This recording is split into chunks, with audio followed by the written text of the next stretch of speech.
Welcome back to the channel. In this episode, we're going to be going over the book Dragonsong, which appears in the Harper Hall of Pern.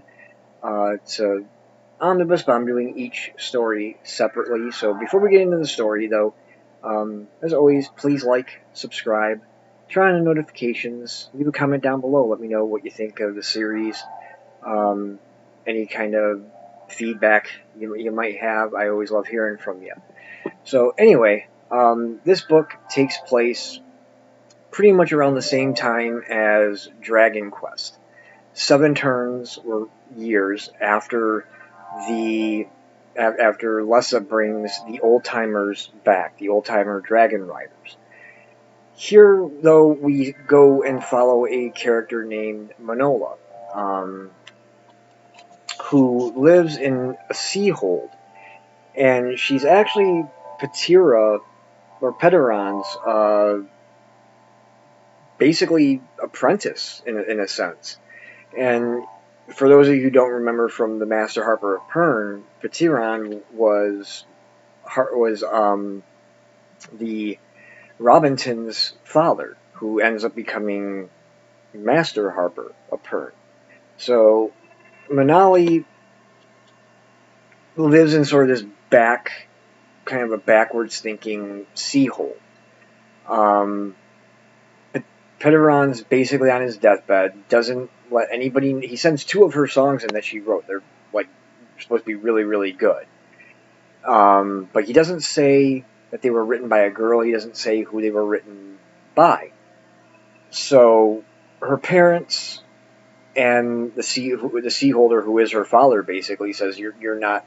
You can teach the kids in the absence of a Harper until we get another one, but you don't tune, meaning you don't make up your own tunes and teach them to the kids. You only stick to what is Harper stuff, because being a Harper is supposed to be a male's job, not a girl's job.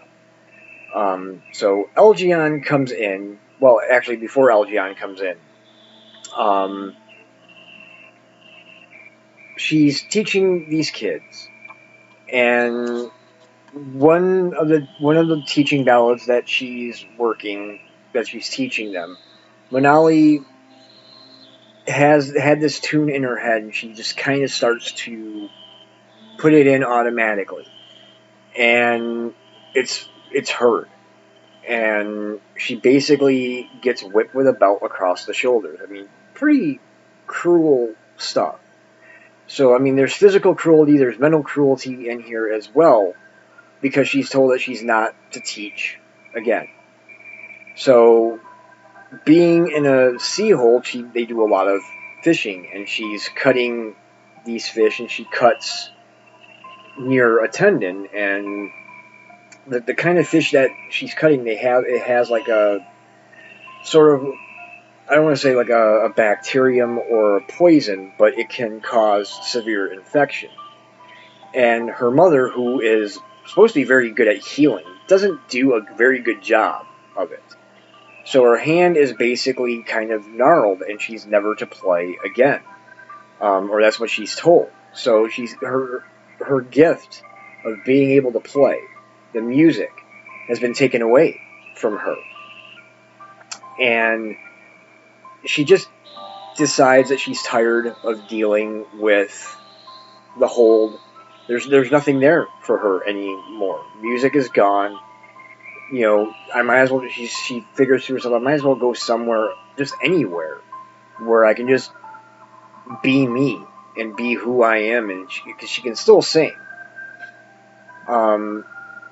But she realizes that at some point she can actually open her hand, and by being able to open her hand, she realizes she can play. At least she can play pipes. She's not sure yet whether she could play the guitar or not, but she can at least play the pipes. So she leaves the hold in the middle of the night, leaves the gates open, which is not very likely, as it's frowned upon, really. But as she's going down, she finds fire lizards who do come in in Dragon Quest. One of the good things, really, about that book besides the white dragon at the end. But that'll come up here in this book as well. And she impresses 9 of them, including the queen. So she's got 9 fire dragons that she's got to try to feed, as well as herself, as she's living in this little cave. And this is during, like, Threadfall.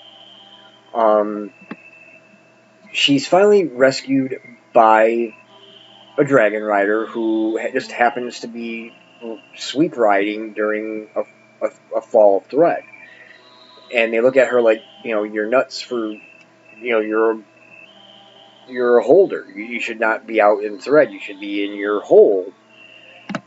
But they take her to Bendon Weir. Her feet are all just mangled. I mean, it's like, it says basically it's like mangled flesh, like rotten, like meat, basically. So they take her to Bendon Weir to kind of heal up. And she says, I don't want to go back. Don't tell anybody I'm here. She keeps her music a secret until Harper starts playing. The Weir Harper starts playing one night, and she starts singing. And not only does she sing, but her fire lizards sing too. And this blows everybody away. Like, how did you do that? Because Miriam, who has 3 fire lizards and has had them longer, isn't even close to doing anything like that. So how were you able to do it? And she just kind of says, I don't know. It just kind of happened. So everybody's in this race for fire lizard eggs to sort of, I guess, put the commoners back so they feel that they're on equal footing with a dragon rider. Because basically every male dreams of having a dragon, being impressed by a dragon. And if they can't impress a dragon, then maybe they can impress a fire lizard, because fire lizards can't be caught, and that's always been the mystery: is how do you catch a fire lizard? They always get away because you're not supposed to catch them. You impress them by feeding them and having courteous words for them. So she helps Tagellin find this clutch of 31 fire lizard eggs that they take back to Bendon Weir. And as the story is going on, her feet are healing. We go through the hatching, which happens in Dragon Quest. Brecca is there on the sands. She's still kind of, she's still that. Half of her is gone when her queen died in Dragon Quest. And we see the hatching scene from Manola, from her eyes. And she sees at the end of it all that there's the one egg that didn't hatch. And she sees this kid go down and basically starts to beat the egg open. And this is, as we learn in Dragon Quest, this is Jaxum. And he impresses the white dragon, who nobody thinks will survive. Well, that will come in another story, because there is a book called The White Dragon. So that will come down the line. This is like sort of the Harper Hall of Pern #1. It's its own trilogy, kind of. So somehow Master Harper Robinson is here at the hatching. Obviously, it's a big event, and Elgion finally figures out, hey, wait a minute, this is the girl that wrote the 2 songs that I sent off to Robinson. So they try to figure out, okay, how can we get her to sing? She's already been crushed once. So the Weir Harper starts to play a song. And Manali's been guarding, not guarding, but tending the fire lizard eggs, handing them out to the holders and the people that are supposed to be getting them. And she kind of gets duped. She starts to sing the song. And before she realizes, she's like, this is one of the songs that I wrote. This is one of the songs that Pern sent to the Master Harper.